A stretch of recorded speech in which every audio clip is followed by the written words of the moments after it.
Saludos a todos. En la clase de la semana número 6 vamos a comenzar a estudiar la unidad 2 de propiedades estática y dinámica de los fluidos. Vamos a comenzar primero estudiando los estados de la materia. Ya en química general debemos haber estudiado las fuerzas de atracción entre las moléculas que conforman cada uno de estos estados, pero ahora lo vamos a hacer de una manera más con enfoque mecánico. Bueno, acá tenemos tres figuras, ¿verdad?, de pares de fuerzas aplicadas, y el primero es el de las fuerzas de compresión. Pueden ver que son fuerzas que son perpendiculares a la superficie donde son aplicadas y además hacia el objeto o hacia adentro, digamos, del objeto.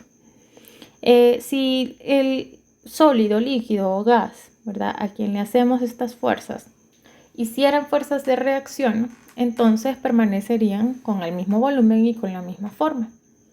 De lo contrario, si no hay fuerzas de reacción, entonces se reduciría el volumen del objeto.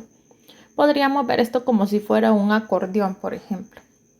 Entonces, al hacer estas fuerzas, pues el acordeón se cerraría. En el caso de la fuerza tensil, pues entonces el acordeón se abriría. En el caso de la fuerza de cizalla, ahí no tendríamos un aumento o una disminución de volumen, sino que tendríamos una deformación. Vemos nosotros que se trata de fuerzas que son paralelas con la superficie, a diferencia de las fuerzas de compresión y las tensiles. Acá tenemos fuerzas paralelas, ¿verdad?, aplicadas sobre dos caras diferentes. Y aquí, pues, si no hubiera una fuerza de reacción de parte de la sustancia, entonces podríamos ver que esta cara superior, por ejemplo, en este ejemplo, se desplazaría hacia la derecha y la cara inferior se desplazaría hacia la izquierda, ¿verdad? Entonces, en este caso, ¿verdad?, si nosotros comenzamos analizando el sólido, pues vemos que sí hay una fuerza de reacción ante los tres tipos de fuerzas aplicadas. En todos los casos el sólido permanece con la misma forma y el mismo volumen. Claro, hay algunas fuerzas que son tan grandes que pueden llegar a deformar el sólido o que pueden llegar a comprimirlo o pueden llegar a expandirlo. Pero esas fuerzas son muy grandes y la diferencia de volumen o de forma también es muy pequeño. Entonces podríamos despreciar, ¿verdad?, esa deformación o ese cambio de volumen. Y entonces podríamos decir que el sólido pues hace fuerzas de reacción ante casi cualquier umbral, ¿verdad?, de fuerzas aplicadas. Bueno, en el caso del líquido, pues vemos que sí hay una fuerza de reacción ante fuerzas de compresión. Por eso los líquidos se conocen como un fluido incompresible. Resulta que las moléculas de líquido ya están tan cerca que si nosotros aplicamos una fuerza de compresión para acercarlas aún más, pues la diferencia va a ser muy pequeña porque no hay mucho espacio entre una molécula y otra. Entonces, para fines prácticos, pues diremos que los líquidos son incompresibles.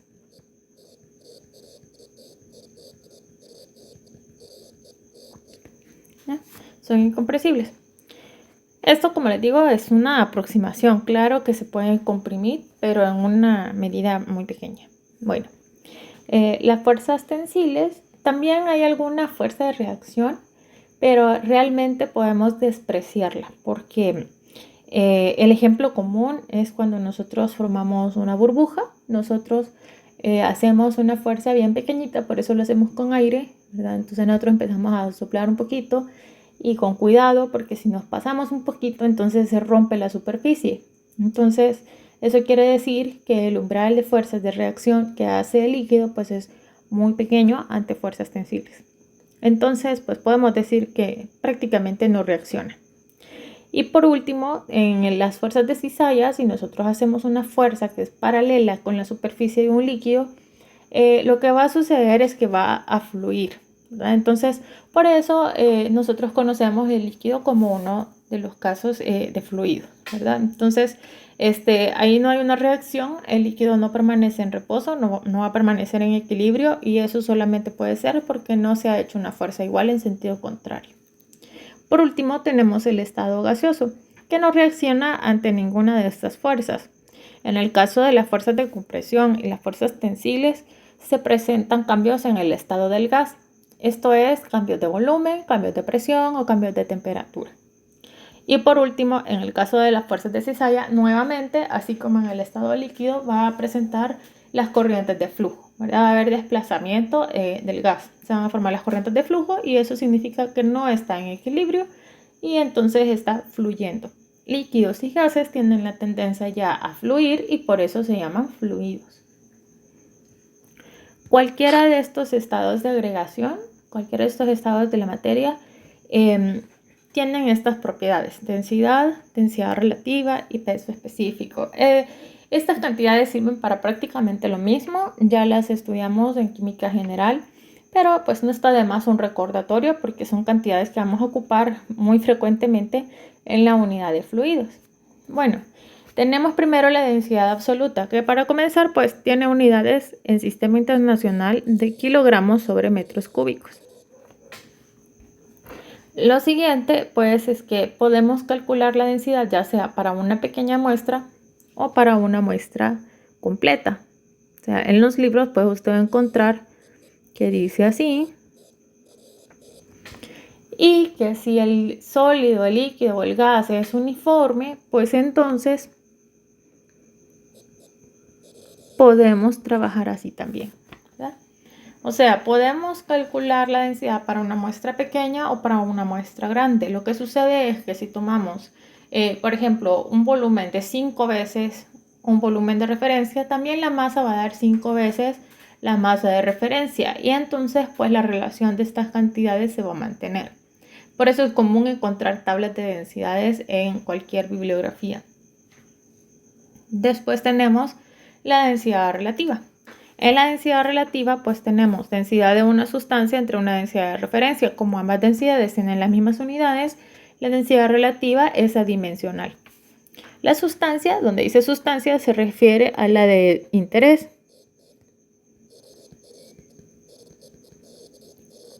La que estoy estudiando y a la que le pertenece la densidad relativa. Y en la sustancia de referencia se refiere al agua o al aire. El agua se utiliza como referencia para sólidos y líquidos.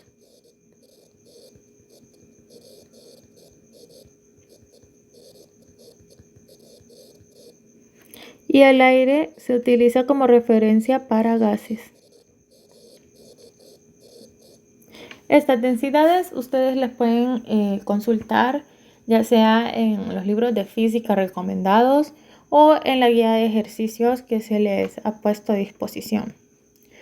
Y bueno, por último tenemos el peso específico, que esto es cuánto pesa cada unidad de volumen. Por tanto, las unidades en Sistema Internacional son de Newton sobre metros cúbicos. Y pues esto es el peso sobre el volumen y esto es masa por gravedad entre volumen. Y el cociente masa sobre volumen pues es lo que hace que aquí sustituyamos y nos aparezca la densidad.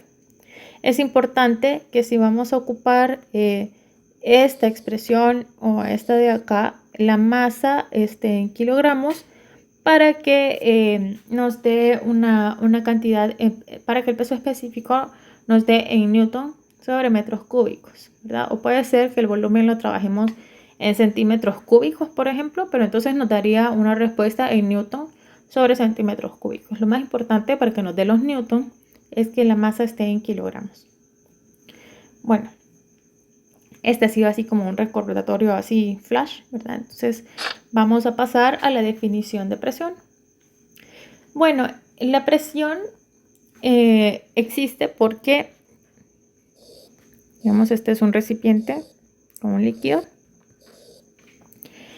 Las moléculas que conforman un fluido están en movimiento de manera interna. Aunque ahorita estamos considerando la estática de fluidos, aquí estamos considerando un líquido que no está formando una corriente de flujo. O sea, por ejemplo, no se trata de un río, sino que se trata de un lago, por decir un ejemplo. Sin embargo, internamente hay movimiento de las moléculas. Y estas moléculas, cuando se mueven, chocan entre ellas y contra las paredes del recipiente. Entonces, si nosotros vamos a considerar en este momento la estática de fluidos, entonces vamos a tener, digamos, en esta superficie,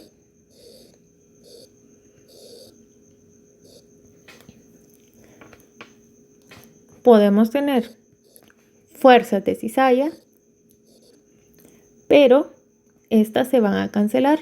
Le voy a poner a esta F1 y a esta le voy a poner F2.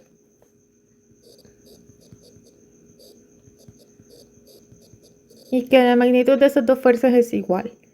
Y se cancelan. ¿Por qué? Porque si no comenzaría a haber flujo, ¿verdad? Esto es una lámina de líquido, por decirlo así. Y bueno, entonces a nosotros lo que nos interesa, ¿verdad?, en la estática es hacer una sumatoria de fuerzas perpendiculares a la superficie. Nos interesa esta fuerza.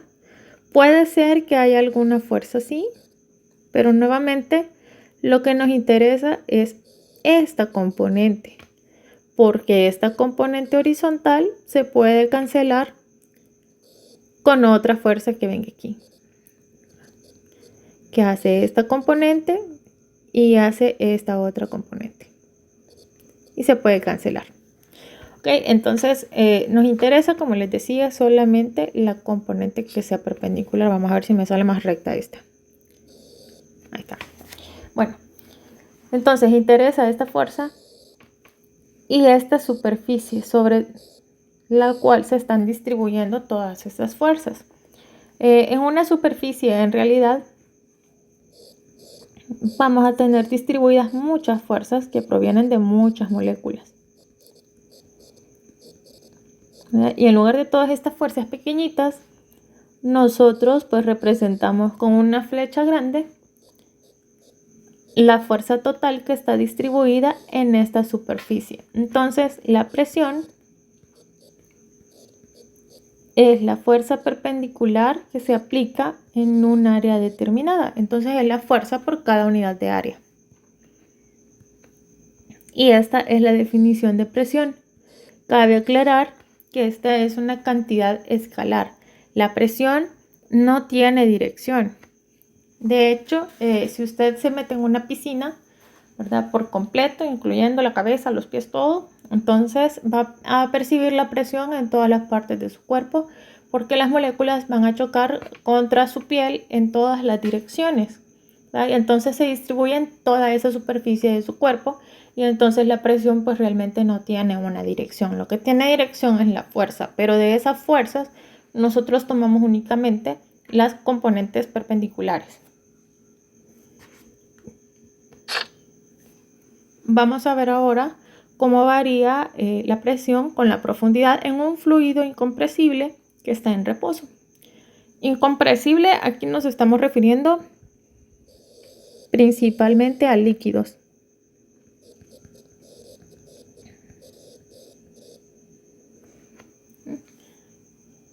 Y que está en reposo, o sea que ahorita todavía estamos en la parte de estática. Bueno, aquí como pueden ver he dibujado un marco de referencia. Aquí está el 0. Y vamos a poner las Y positiva hacia abajo. Suponiendo pues que esta línea horizontal que está aquí es la superficie del líquido. Y así todos los valores de Y que estoy midiendo de forma positiva pues son la profundidad de la que habla el tema, ¿verdad? Bueno. ¿Y ese bloquecito qué es? Pues ese bloquecito es un bloquecito del mismo líquido, o sea que esas líneas son imaginarias. El objeto que está ahí es parte del líquido. Digamos que acá tenemos nosotros, todo esto es líquido, ¿verdad? Todo esto es líquido y de ahí nosotros hemos tomado una sección de líquido y es ese bloquecito que está ahí. Bueno. Entonces le vamos a poner algunas posiciones. Vamos a poner una posición Y1 a la superficie superior de ese bloquecito. Y le vamos a poner Y2 a la superficie inferior. De modo que esto tiene una altura diferencial de Y. Aquí en el punto 1 voy a dibujar la fuerza neta que hacen todas las moléculas que están encima del bloque. Recordemos que aquí arriba del bloque hay más líquido y ese líquido, pues sus moléculas se mueven y chocan contra esta superficie. Cuando chocan contra esta superficie, hacen una fuerza neta hacia abajo.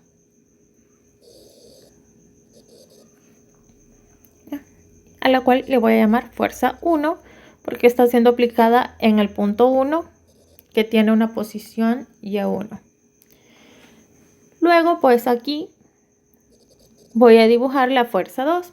También el líquido de abajo está haciendo fuerzas en esta superficie, ¿verdad? En la superficie de abajo, las moléculas de abajo pues chocan con esa superficie haciéndole una fuerza neta hacia arriba. Recordemos que el fluido empuja, jamás jala. Entonces, pues siempre nosotros vamos a dibujar estas fuerzas que hacen los fluidos hacia la superficie que estamos estudiando, en esa dirección. Entonces, a esta le voy a poner fuerza 2 porque se está aplicando en el punto 2 que está en la altura Y2. Y por último, pues me falta el peso, que no me quedo en medio, pero debería ir en medio, pero ustedes entienden. Ahora vamos a hacer la sumatoria de fuerzas. Hago sumatoria de fuerzas en Y igual a 0. Recuerde que estamos tomando positivo hacia abajo. Entonces me quedaría positiva la fuerza 1. Me quedaría positivo el peso. Y me quedaría negativo la fuerza 2. Y lo hago igual a 0 porque aquí dice que está en reposo. Bueno, la fuerza 1, como es la fuerza que hace un fluido, pues la voy a representar a partir de la expresión que vimos en esta lámina. Voy a hacer fuerza igual a presión por área. Voy a hacer esto. Entonces aquí sería la presión en el punto 1 por el área. El área que sería todo esto. Esta sería el área. Luego, el peso. El peso de este bloquecito, que es el que le estoy haciendo el diagrama de cuerpo libre y que tiene una masa diferencial.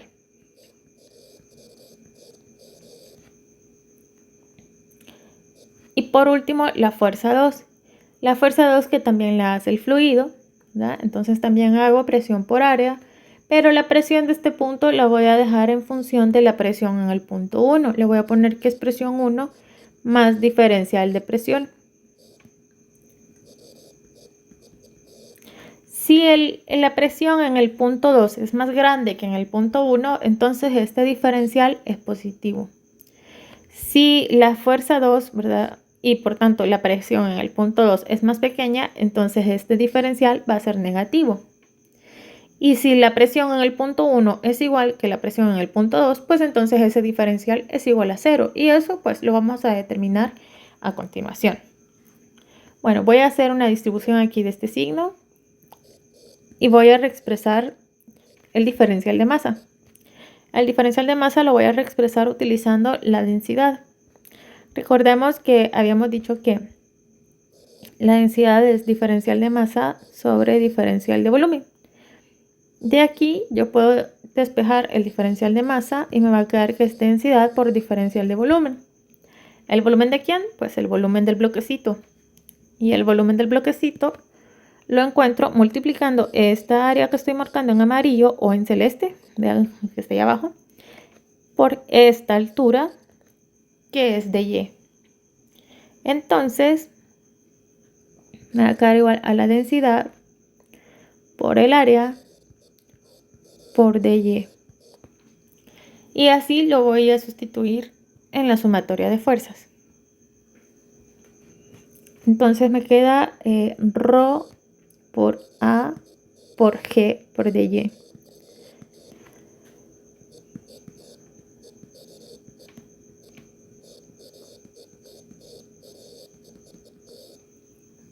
Y aquí pues se nos cancela estos términos Y además, pues los que me quedan, ambos tienen la superficie, entonces también se cancela el área.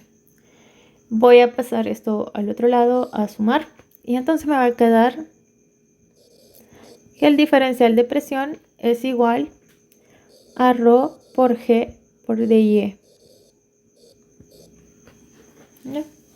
Aquí podemos ver que entre más grande sea la profundidad, porque hemos puesto que la y es positiva hacia abajo, entonces entre más abajo esté, pues es más grande el de y, algebraicamente más grande. Y entonces si aumenta de y, pues entonces va a aumentar la presión. Ahí podemos ver nosotros que entre más profundo esté un punto, mayor es la presión que va a haber en ese punto. Y esto, pues como ya se imaginarán, lo vamos a resolver por integración. Voy a borrar un poquito aquí abajo para aprovechar el espacio. Y entonces aquí voy a integrar desde la presión 1 hasta la presión 2, en el punto 2. Y aquí, pues como se trata de un fluido incompresible, entonces quiere decir que se aplica una gran fuerza y el volumen no cambia, entonces quiere decir que la densidad es constante. Y vamos a trabajar también suponiendo una gravedad constante, de modo que de este lado solamente integraría de y, desde y1 hasta y2. Y esto me quedaría presión 2 menos presión 1 igual a ρg por y2 menos y1. Esto de acá en los libros usted lo va a encontrar como una h, y ya esto reordenado me va a quedar presión 2 igual a presión 1 más ρ por g por h. Pero tome en cuenta que esta h, y lo voy a poner en rojo, es profundidad. O sea, esta h va a ser positiva si está más abajo que el punto de referencia 1. Y va a ser negativa si está más arriba que el punto 1. ¿Verdad? Entonces, por ejemplo, acá la y2 está más abajo que y1 y entonces pues la presión de aquí abajo es mayor que la presión de arriba, ¿verdad? Porque estaría haciendo la presión en el punto 1, que está más arriba, y luego esto es para sacar la presión 2. Entonces aquí la posición de y2 sería positiva y entonces me va a dar una presión positiva. Bueno, esta sería la ecuación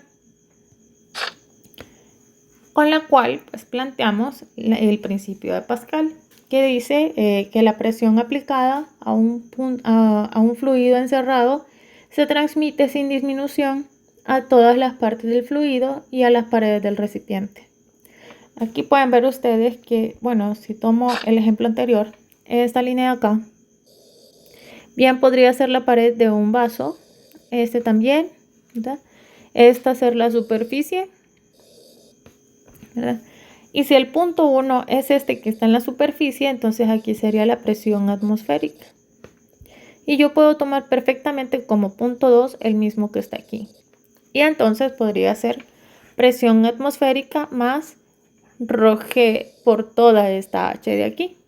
Y entonces pues encontraría la presión en ese punto. ¿Por qué? Pues porque esta presión que está hecha sobre esta superficie se transmite en todos los puntos.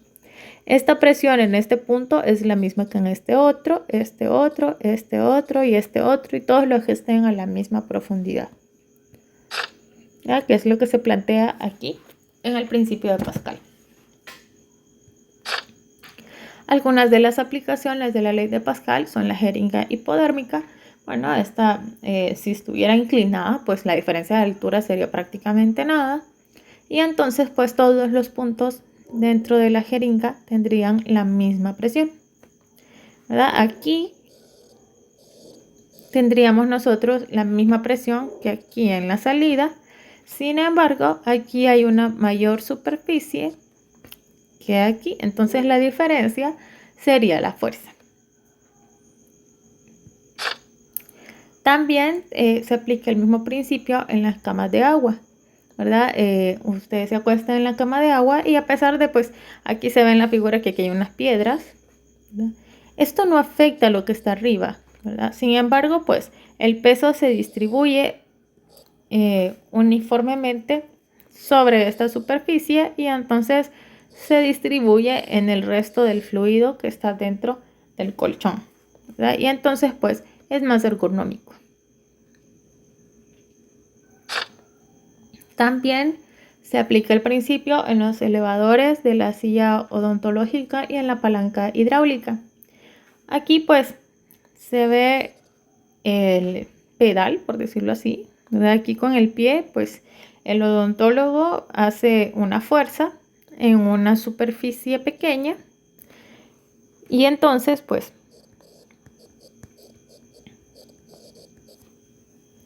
si la superficie es pequeña, para tener una presión grande se requiere de una fuerza menor, ¿verdad? Porque a pesar de que esto sea menor, pues si yo estoy dividiendo entre un número bien chiquito, pues entonces el cociente me va a dar grande.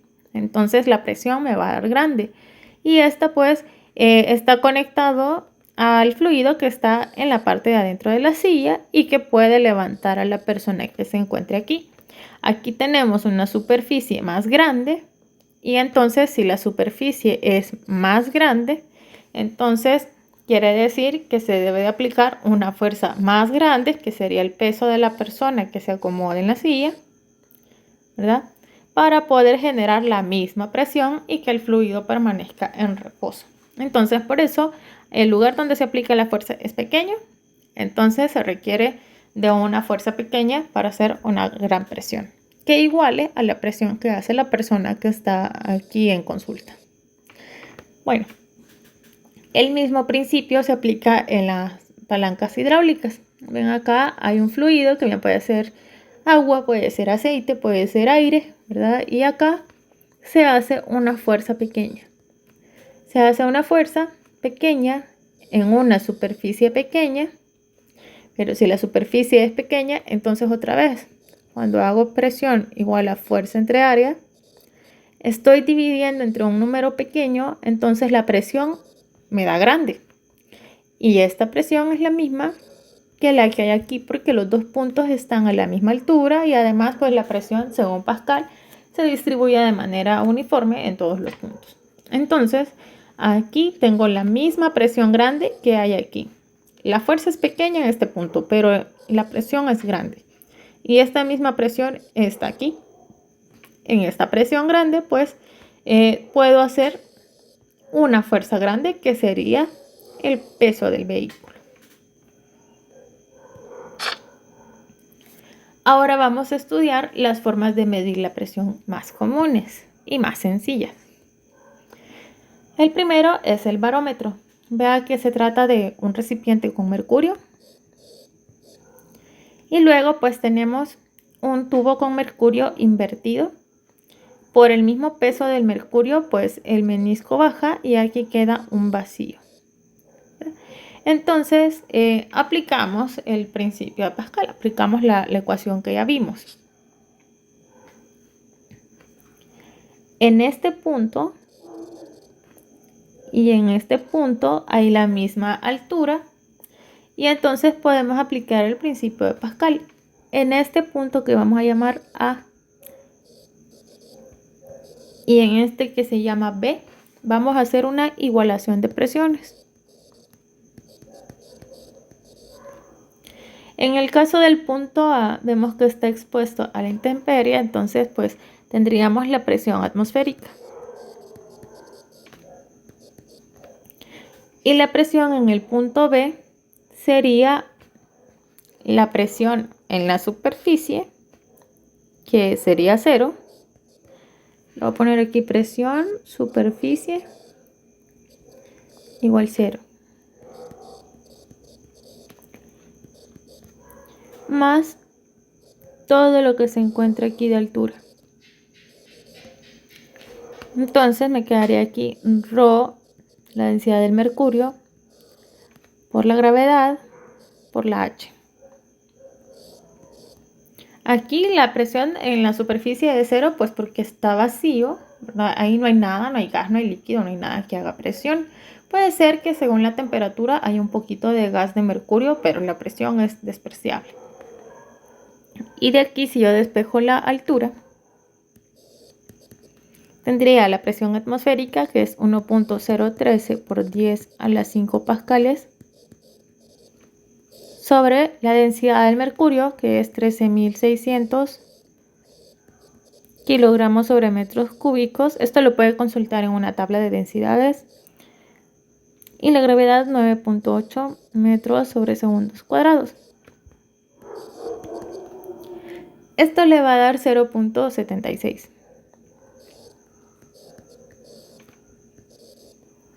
¿No? Que son 76 centímetros o 760 milímetros. Si fuera otro fluido, pues entonces esta densidad sería diferente y la altura daría diferente. Por eso se especifican en las unidades de presión, ¿verdad?, que una atmósfera son 760 milímetros de mercurio. He utilizado esta presión 1.013 por 10 a la 5, ¿verdad?, como presión atmosférica. Esta es la presión al nivel del mar. Si no estamos al nivel del mar, pues no es esta la presión. Pero aquí he sacado entonces la equivalencia de milímetros de mercurio a la presión en pascales. Por último, pues tenemos como otra forma de medir la presión, el manómetro. Aquí tenemos un gas al que le vamos a calcular la presión absoluta.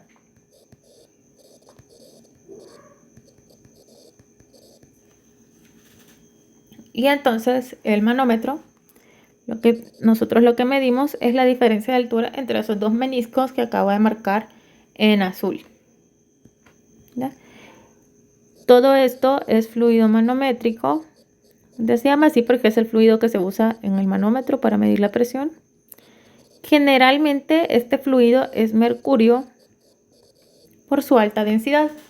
Si ocupamos nosotros otro fluido con una densidad muy baja, pues entonces lo que pasa es que necesitaríamos tubos demasiado largos, ¿no? Por eso generalmente es mercurio y lo voy a dejar así. Bueno, entonces podemos hacer lo mismo. Podemos poner aquí un punto A y elegimos otro punto que esté a la misma altura y a este le vamos a llamar B. Como están a la misma altura y son del mismo fluido, pues entonces podemos hacer una igualación de presiones.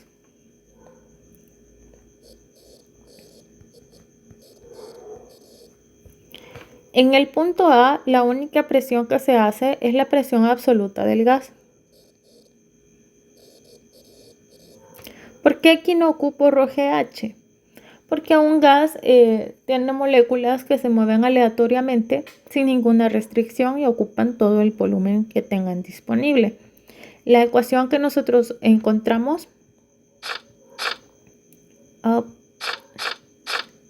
esta ecuación es para fluidos que son incompresibles. El gas es un fluido compresible. Pero, por ejemplo, aunque no nos encontremos al nivel del mar, la presión nosotros le podemos aproximar a una atmósfera, ¿verdad?, en el caso de que sea aire, ¿verdad?, aire que esté libre, no confinado. ¿Por qué? Pues porque las diferencias de presiones son relativamente pequeñas. Entonces, para gases confinados podemos decir que la presión es uniforme. Y entonces, pues, la presión que se hace sobre el menisco en el punto A es igual a la presión que se hace dentro del balón que tiene gas, ¿verdad? Todo esto de acá tiene la misma presión. Bueno, esta sería la presión en el punto A. En el punto B tendríamos nosotros que elegir un punto 1 y un punto 2. Digamos que este es el punto 1 y que este es el punto 2. Entonces haría presión 1 más ρg por H.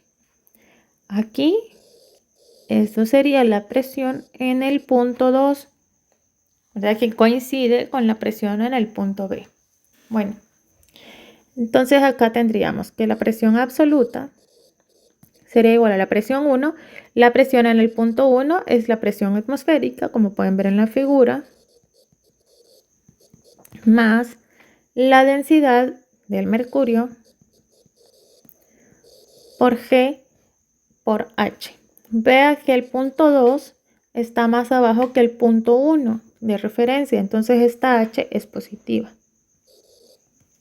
¿verdad? Esto de acá es presión absoluta igual a presión atmosférica. Y a todo este término se le llama presión manométrica.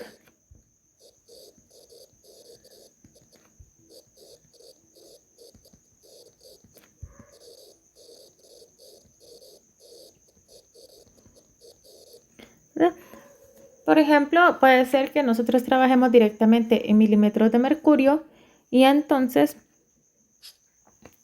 el valor de la presión manométrica la tengamos directamente en milímetros de mercurio. Mido la H, digamos que son 50 centímetros, pues entonces son 50 centímetros de mercurio, ¿verdad? Y sería 500 milímetros de mercurio y yo le sumo la presión atmosférica, que son 760 milímetros de mercurio, y con eso tendría la presión absoluta.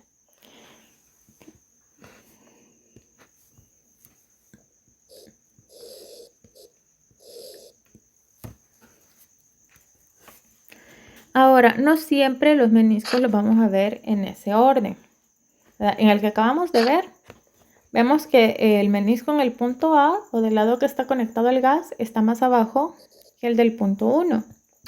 Puede ser que estén a la misma altura ambos meniscos, como podemos ver en esta figura. Y si tomo estos dos puntos porque están a la misma altura, puedo igualar sus presiones, y entonces aquí lo que significa es que la presión del gas es igual a la presión atmosférica. Y en este otro podemos ver que el lado que está conectado al gas está más arriba que el que está conectado, en contacto con la presión atmosférica. Aquí entonces puedo elegir otro punto que esté a la misma altura. Si este es A y este es B, entonces este es el punto de referencia para A y este es el punto 2. Entonces, voy a hacer así.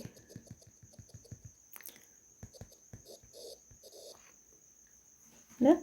Para la presión en A sería la presión en este menisco, que sería la presión absoluta del gas, más la densidad del mercurio por la gravedad, por la H, igual. Y ahora la presión en el punto B, que sería la presión atmosférica.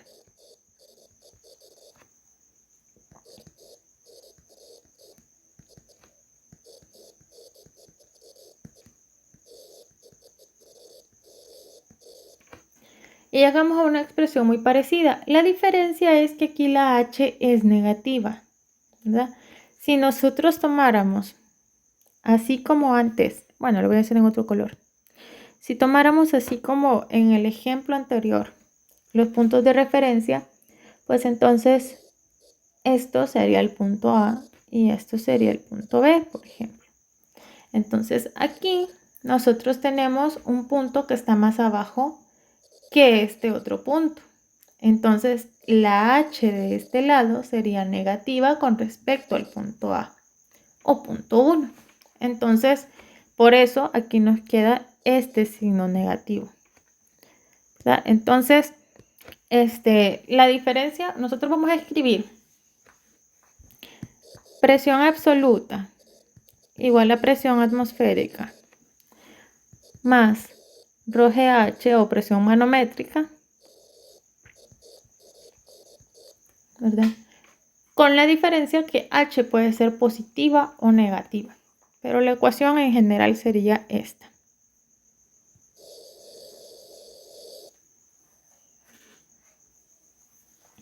Así visualmente, si tuviéramos un manómetro, pues entonces nosotros analizaríamos previamente cuál presión es más grande, si la del gas o si la presión atmosférica.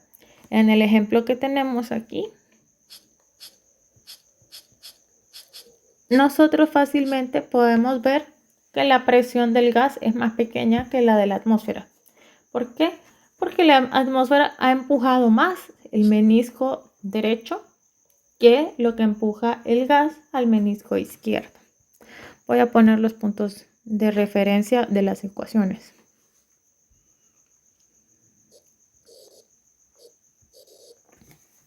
Listo. Ahora vamos a pasar a hacer algunos ejercicios ejemplo. Bueno, aquí vamos a resolver un ejercicio del libro de Resnick de la 5ª edición. Se trata de una caja que está herméticamente cerrada con una tapa de 12 pulgadas cuadradas. O sea, aquí nos están dando la superficie, ¿verdad? Se le practica un vacío parcial. Cuando hablamos de un vacío se refiere a que, por ejemplo, puede ser que hayamos calentado el gas que estaba adentro y entonces pues se escapa una parte y luego cerramos. Cuando esto se vuelve a enfriar, pues entonces hay menos gas y entonces hay menos choques y entonces pues la presión es más pequeña que la presión de afuera. Esa es una forma de obtener un vacío. Pero en general cuando nos hablan de presiones de vacío, nos están diciendo pues que son presiones más abajo que las presiones atmosféricas. Luego dice que se requiere una fuerza de 108 libras para retirar la tapa de la caja. O sea, esta es una fuerza que vamos a hacer nosotros o es una fuerza externa que no proviene de un fluido. Y luego dice que la presión atmosférica exterior es de 15 libras por pulgada cuadrada. O sea que no están al nivel del mar, aquí nos están dando ya la presión atmosférica local. Y nos preguntan que cuál es la presión dentro de la caja. Aquí esperamos que nos dé una presión menor que 15 libras por pulgadas cuadradas, ¿verdad? Porque nos dicen que es una presión de vacío. Bueno, entonces tenemos aquí la caja.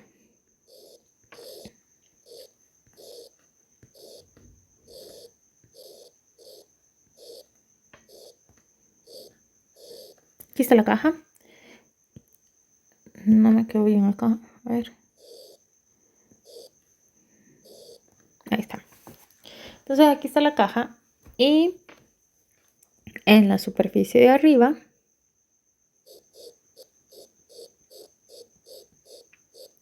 esta sería la superficie que vamos a analizar, que es la tapadera.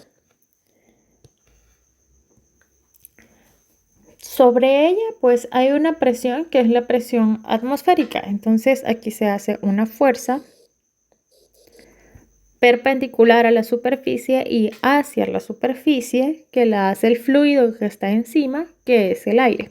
Entonces aquí sería una fuerza igual a la presión atmosférica por el área.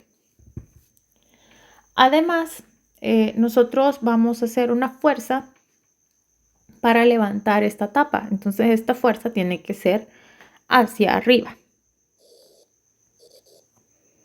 Le voy a poner que es fuerza externa,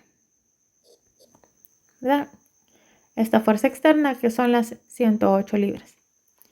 Y luego pues hay una presión que la hace el aire que está dentro. Lo que pasa es que es una presión que es más pequeña que la presión atmosférica, pero hay una presión. Y esa presión pues da también lugar a una fuerza.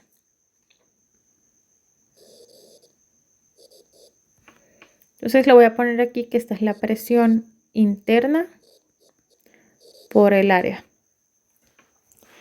Y pues como estamos en la parte de estática, vamos a hacer una suma de fuerzas igual a 0. Que sí, que vamos a levantar la tapadera, pero vamos a suponer que la vamos a levantar con velocidad constante. Digamos que al hacer una sumatoria de fuerzas, esta fuerza externa pues son 108 libras. Pero quiere decir entonces que si yo aplico 109 libras también puedo levantar la tapadera. Lo que sucede es que lo levantaría de manera acelerada. Con 110 libras de fuerza aplicadas también podría levantarla y así sucesivamente.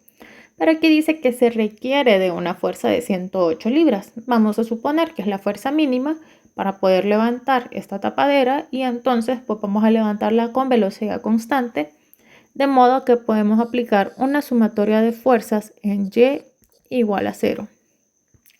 Este símbolo de sumatoria me salió bien feo. A ver. Ahí está. Voy a hacer una suma de fuerzas positivo para arriba, ¿verdad? Y entonces pues la presión interna es la incógnita. Ahorita en la sumatoria de fuerzas me quedaría positiva la fuerza externa. Me quedaría positiva también la presión interna por el área y negativa la presión atmosférica por el área. Voy a despejar la presión interna. Esto sería presión atmosférica por el área menos fuerza externa. Y esto dividido entre el área. La presión atmosférica está en libras sobre pulgadas cuadradas, son 15.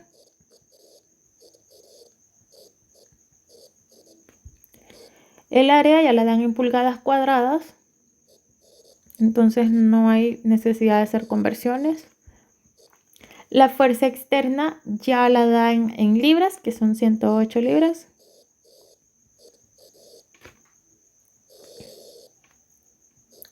Y otra vez la superficie, que son 12 pulgadas cuadradas.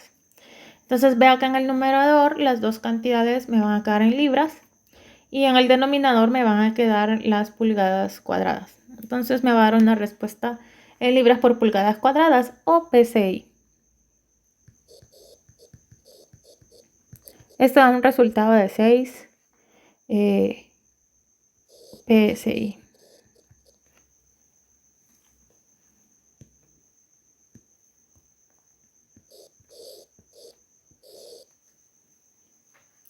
Vamos a hacer un ejercicio más para terminar esta clase. Bueno, aquí dice que todos los fluidos están en reposo, de modo que podemos aplicar las ecuaciones que acabamos de ver. Y nos piden dos cosas. La primera es la presión absoluta en la interfase agua-mercurio. Entonces nos están pidiendo la presión aquí. Le voy a poner que este es el punto A.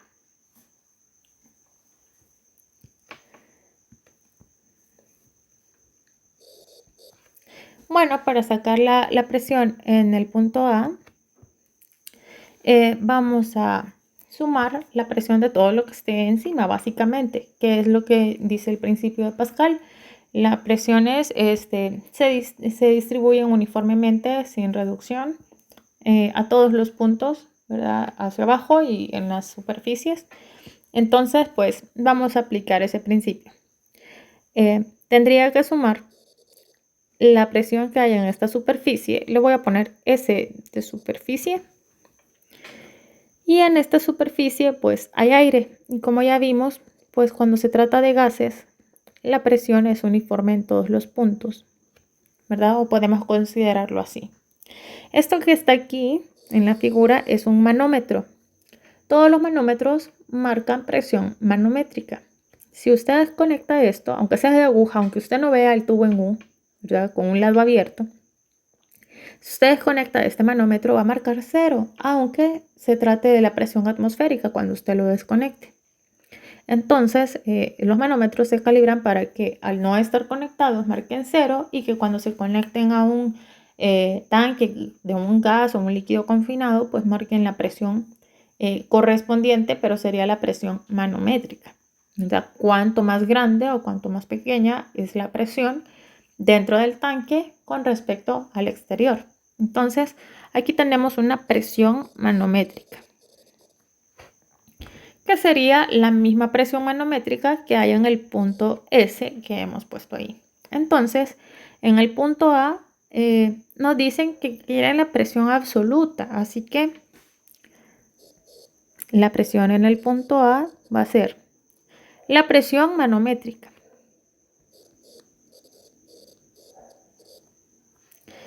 Está la que hace este gas y también está la que hace el agua. Entonces a esto le voy a sumar la presión del agua, que es ρ del agua, por la gravedad, por la altura del agua. Le voy a poner, para no usar otras letras, le voy a poner aquí 0.3 metros. Todo esto es la presión manométrica, porque aquí no hemos incluido la presión atmosférica. Así que, como nos piden presión absoluta, la voy a sumar. Si dijera que quiere la presión manométrica, pues con esto sería suficiente. Y ahora voy a sustituir. Aquí serían 80.000 pascales.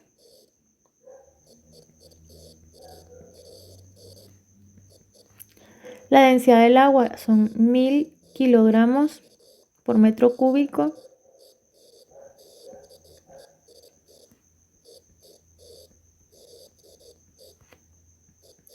Y la presión atmosférica es 1.013 por 10 a la 5 pascales. Al hacer esta operación da un resultado de 184.240 pascales. O bien 184.2 kilopascales. Esta sería la respuesta para el literal A. Vamos a ver el literal B. En el literal B nos piden la altura de H señalada en la figura. Bueno, pero ya tenemos la altura, la presión en el punto A. Aquí podemos ver en esta línea que este otro punto B está a la misma altura que A. Entonces podemos igualar estas presiones, la presión de A con la presión de B. Y simplemente pues vamos a plantear la presión en el punto B como la suma de todas las presiones de lo que hay encima. Así como hicimos con el punto A, que le sumamos el agua y le sumamos el aire. Pues aquí le vamos a sumar mercurio y le vamos a sumar aceite. Y también la presión atmosférica. Bueno. Entonces, como del punto A tengo la presión absoluta, pues lo puedo igualar con la presión B, pero también absoluta. O si no, podríamos igualar presiones manométricas, ¿verdad? Pero, como les repito, para la presión en el punto A, nosotros tenemos el valor de la presión absoluta. Entonces vamos a trabajar ambas presiones absolutas. Hasta le voy a poner así, presión absoluta en A igual a presión absoluta en B. Entonces aquí tendría los 184.240 pascales igual a la presión absoluta en B. Bueno, tendría que sumar la presión que hace el mercurio, que sería densidad de mercurio por G por la H que desconozco, más la presión que hace el aceite, toda esta columna de aceite. Entonces, este número que nos están dando, si se fijan, está en newton por metro cúbico, o sea que nos están dando el peso específico. Y el peso específico es densidad por gravedad. Entonces, en vez de poner ρ por G, puedo poner peso específico. Y la altura son los 75 centímetros. ¿Verdad? Y esto, pues, hasta aquí es la presión manométrica, pero nosotros estamos haciendo igualación de presiones absolutas. Voy a sumar la presión atmosférica. Entonces voy a despejar la H. 184.240 pascales menos 9.016 newton sobre metros cúbicos por 0.75 metros menos 1.013 por 10 a las 5 pascales. Esto entre 9.8 metros sobre segundos cuadrados y la densidad del mercurio, que es 13.600 kilogramos por metros cúbicos. Bueno, yo ya me puedo cuánto es una atmósfera en pascales, cuánto es la densidad del agua, cuánto es la densidad del mercurio, pero ustedes pueden consultarlo en respectivamente factores de conversión y tabla de densidades. Bueno, al sustituir, H da un resultado de 0.5716 metros, que son 57.2, le vamos a poner centímetros. Y esta sería la respuesta para el ejemplo número 2. Espero que les haya sido de ayuda este video, que haya sido un poco claro y que se animen a resolver los demás ejercicios de la guía de la semana 6. Gracias por su atención.